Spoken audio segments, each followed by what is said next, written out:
एक बुढ़िया माई अपने बेटा बहू के साथ रहती थी। उसका नियम था वह चातुर्मास में 4 महीने पुष्कर में रहकर स्नान, व्रत, जप और तप किया करती थी।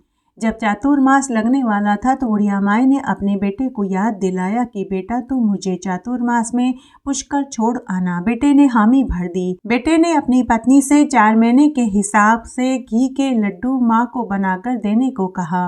बुढ़िया की बहू अपनी सास को पसंद नहीं करती थी। उसने जमीन के पापड़े उतारकर डिब्बे में भर दिए। बेटा अपनी माँ को पुष्कर में झोपड़ी बनाकर छोड़ आया। तब बुढ़िया माई सुबह तारों की छांव में उठकर चातुर्मास स्नान करने लगी, पूजा पाठ और जप तप करने लगी।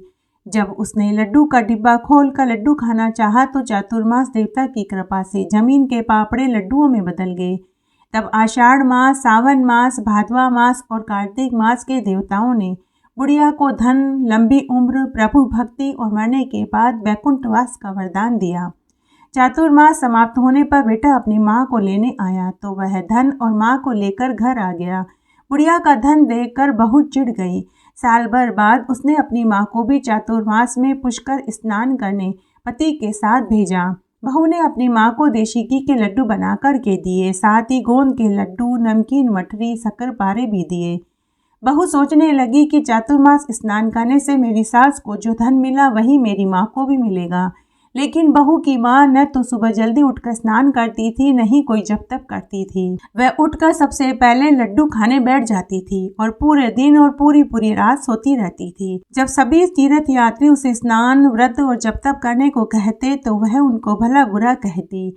इस तरह चातुर्मास के देवता ने बहू की माँ को गधी होने का शाप दे दिया। 4 महीने के बाद जवाई अपनी सास को लेने पहुंचा तो उसने लोगों से अपनी सास के बारे में पूछा तो लोगों ने कहा कि वह तो बड़ी ही दरिद्र और नास्तिक प्रवृत्ति की थी। कोई व्रत, उपवास और दान नहीं करती थी। वह उसी शाप से गधी हो गई। जवाई गधी सास को लेकर घर आया। माँ की हालत देखकर बहू रोने लगी। तब एक पंडित से इस दोष का उपाय पूछा गया तो पंडित ने कहा कि जिसने अपने जीवन में 3 बार चातुर्मास का स्नान, व्रत और दान और अंत में उद्यापन किया हो, अगर उसके नहाए हुए जल से गधी को नहलाया जाए तो यह वापस महिला बन जाएगी। तब बहू अपनी सास के चरणों में रोने लगी और गिड़गिड़ाने लगी। बुढ़िया माई बड़ी ही नेक दिल की थी। तब सास के नहाए हुए जल से बहू की माँ को नहलाया गया तो वह गधी से पुनः महिला बन गई। हे चातुर्मास के देवता, जैसे आप बुढ़िया माई पे टूटे वैसे सबके ऊपर टूटना और जैसे बहू की माँ के साथ किया ऐसा किसी के साथ मत करना।